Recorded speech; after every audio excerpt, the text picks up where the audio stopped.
Então, bom dia, boa tarde, boa noite. Não sei que horário vocês vão assistir a esta aula. Então, eu me chamo Diego Alexandre de Vardim de Oliveira e estamos nesta caminhada na construção do conhecimento na disciplina de Seminário Avançado 2 em Arte e Cultura. Neste momento, unidade 2, Arte Contemporânea, Novas Tecnologias e Imperialismo. Então, vamos lá. Os slides vocês podem acompanhar, os conceitos.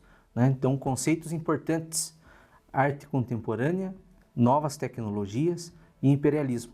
Então, vamos sempre partindo das reflexões fundamentadas na perspectiva crítica, ou melhor dizendo, na teoria crítica, uma análise crítica de contextos, deste momento histórico também que estamos vivenciando. Então, vamos adiante.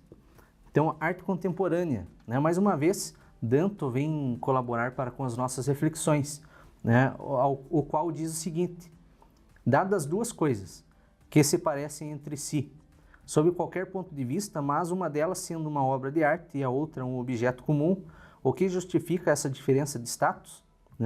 É uma reflexão complementar à reflexão da unidade anterior, que ele fala sobre a complexidade desse momento histórico que estamos vivendo e que é difícil de distinguir o que é daquilo que não é arte, E ele coloca aqui, então, essa ideia. Então, há duas coisas. Uma é e a outra não é arte, Então, vamos supor, por exemplo, o mictório, tão famoso, Por que o mictório que está dentro de um museu é a obra de arte, e um mictório que está dentro de uma loja de material de construção não é arte, Então, essa é um ponto bastante importante para as nossas reflexões, que nos leva a pensar sobre a ideia e o papel das instituições, no mundo contemporâneo, Então, o papel que essas instituições desempenham, Então, uma loja de material de construção, ela vai reafirmar que aquele mictório é um utensílio sanitário, enquanto um museu, vai reafirmar que tudo aquilo que está dentro do seu espaço, de exposição, é uma obra de arte, O mictório que está dentro do salão de exposição é obra de arte. O mictório que está dentro do banheiro do museu não é obra de arte, Então há uma distinção. E essa reflexão nos leva a pensar tantos outros objetos, como, por exemplo, uma hélice de avião, também foi discutida enquanto obra de arte, que há um texto intitulado Reflexões sobre uma hélice de avião, que também nos leva a pensar assim, o que é e o que não é arte. Então a gente precisa sempre estar atento, considerando, porque é um questionamento que nos leva a pensar sobre principalmente o papel das instituições e das relações estabelecidas, como disse Anne Coquelin na obra Arte Contemporânea, essas relações estabelecidas entre instituições e indivíduos. No que diz respeito às novas tecnologias, vamos falar sobre a cyberarte, práticas e teorias da arte que se fundam em leis científicas da linguagem computacional. Como decorrência, surge uma epistemologia transdisciplinar pela transversalidade de várias ciências e disciplinas que informam ações artísticas e práticas culturais e científicas renovadas. Essa ideia que Diana Domingues nos apresenta, ela fala sobre complexidade, essa complexidade do mundo, e essas novas relações e novos fatores que constituem essa totalidade complexa, Como, por exemplo,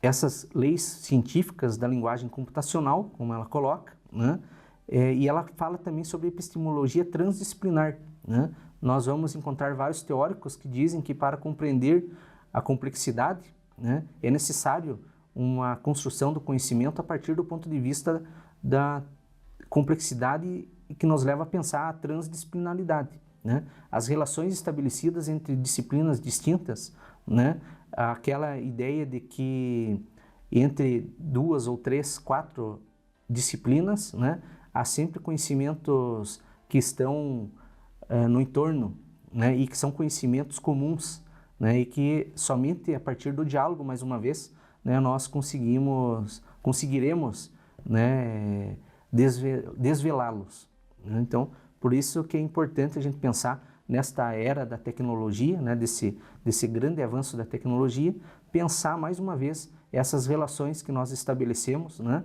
e sempre partindo do pressuposto da necessidade de um aprofundamento das reflexões, né, considerando, né, a complexidade, né?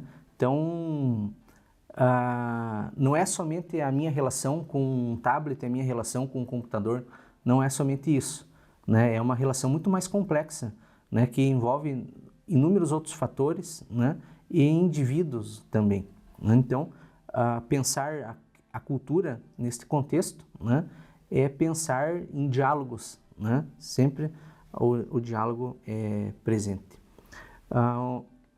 Conceito importante, né? Imperialismo, né?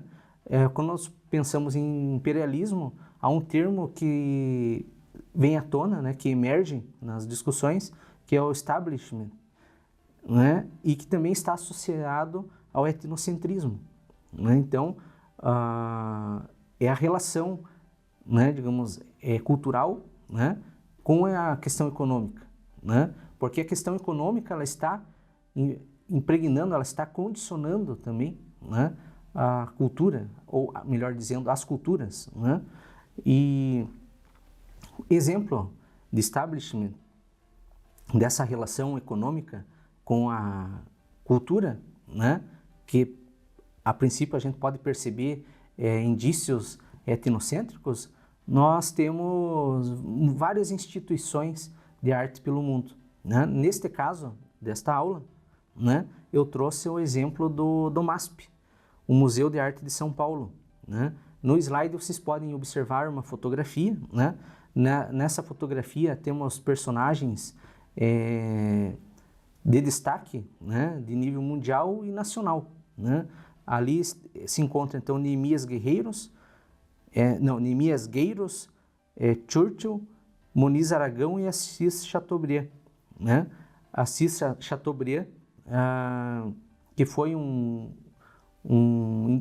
empresário, né, bastante abastado aqui do Brasil, né, e que foi fundador, né, da Rede Tupi e de outros meios de comunicação. Então, era um detentor de poder, né, poder econômico e poder da comunicação de massas, né, e que teve a ideia de montar o Museu de Arte de São Paulo, né? E nessa fotografia é uma ocasião que ele foi para a Inglaterra, né, para participar de leilões de obras de arte, né, para trazer para o acervo desse museu que ele estava fundando. Então, qual é o interesse, né, quais são os interesses desses grandes empresários, né, em constituir acervos, né, coleções de obras de arte, constituir museus, né? Então, há uma relação que nós vamos encontrar muito clara, de forma muito clara na obra de Anne Coquelin, então a arte contemporânea, que ela fala dessas relações, né? Ela fala das redes, né? Então nós podemos perceber, por mais que nos discursos destes diretores de museus, desses grandes colecionadores, eles digam que é um acervo que nunca será alterado, que nunca irá a leilões, né? Que herdeiros não vão poder vender, né? Há algo importante nessas relações, porque quando eles constituem acervos, eles estão indicando quais artistas são de destaque, ou eles estão avalizando artistas, e muitos desses artistas nem são, digamos assim, nem têm uma notoriedade, mas passam a ter notoriedade a partir do momento que são abraçados, né, por estas pessoas que detêm de poder econômico, né? Na fotografia que está no slide, é um momento de registro, porque Chateaubriand ele arrematou uma obra pintada por Churchill, né, dizem pesquisadores que por um valor muito elevado, né? Aí surge um questionamento, né? Churchill não é conhecido como artista, né? E como que a sua obra ela se tornou tão valorizada, né? Mas é claro que há outras relações, né? Que nos leva sempre a refletir novamente as ideias de Anne Coquelin, né? E esse não é o único caso existente, né? Aqui temos o MAM, né? O Museu de Arte Moderna de São Paulo, né? Nessa fotografia é a abertura da 9ª Bienal e encontramos então Francisco Matarazzo, sobrinho, né? O Titilo Matarazzo, Mário Pedrosa, em frente à obra de Robert Rauschenberg, na Sala Especial Meio Ambiente, né, dos Estados Unidos, entre os anos 57 e 67, que foi essa obra. A relação estabelecida entre Titilo Matarazzo e Mário Pedrosa, né, também é uma relação, né, que Anne Coquelin contribui para as nossas reflexões, né? Embora Mário Pedrosa tenha ficado conhecido como comunista, né, mas ele advém de uma família da aristocracia brasileira, né? Então, e uma família de uma tradição bastante longa, né? Então, essas relações, né, sociais que estão presentes, inclusive nos dias de hoje, né, também reforçam, né, o estabelecimento daquilo que é arte, daquilo que não é arte, né? Mário Pedrosa é reconhecido, né, como um grande crítico da arte, né? Também sempre acompanhando, né, o Titilo Matarazzo, né? Então há uma relação, né? E uma relação de poder, né? Não somente de poder econômico, mas também de poder simbólico, né? Aí, assim, é como eu falei no caso anterior, artistas ganham notoriedade quando passam a fazer parte desses acervos, né?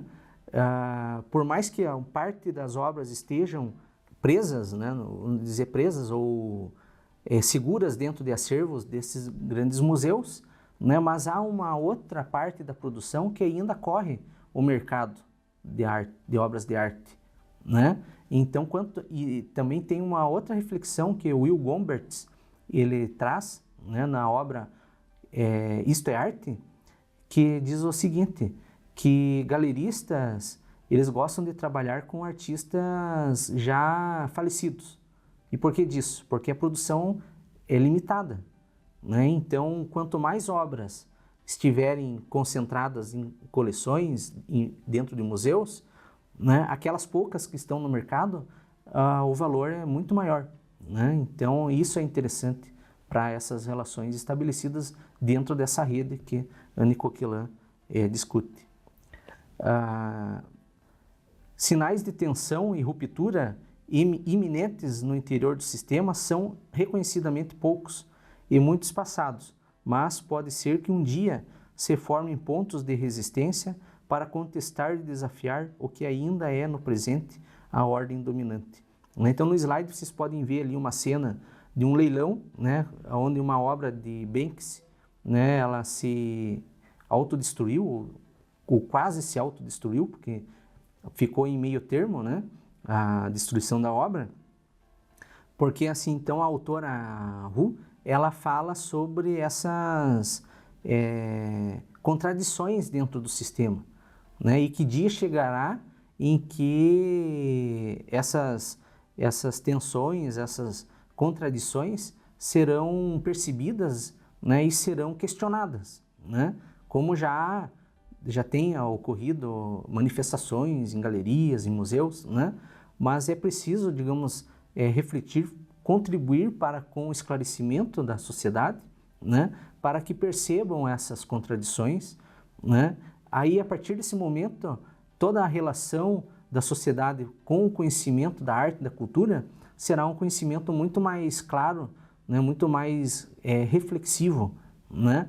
E essas relações de poder, que muitas vezes, ou na grande maioria das vezes, são relações abusivas, né, não ocorrerão novamente, né? Exemplo de relações abusivas, né? Um galerista que vai para o interior do Brasil, né, e compra um objeto até então considerado como artesanato por um preço irrisório, traz para uma capital, coloca dentro de uma galeria de arte, né, com um valor muitas vezes, né, elevado, né? Nessa relação abusiva, né, em que o galerista, né, o empresário, ele se aproveita, né, ele demonstra o conceito, a ideia da mais-valia, né? Então, é preciso questionar, né? Precisamos ter um olhar bastante atento para a conjuntura na qual estamos inseridos. Eu agradeço a atenção e a paciência, um grande abraço e até a próxima.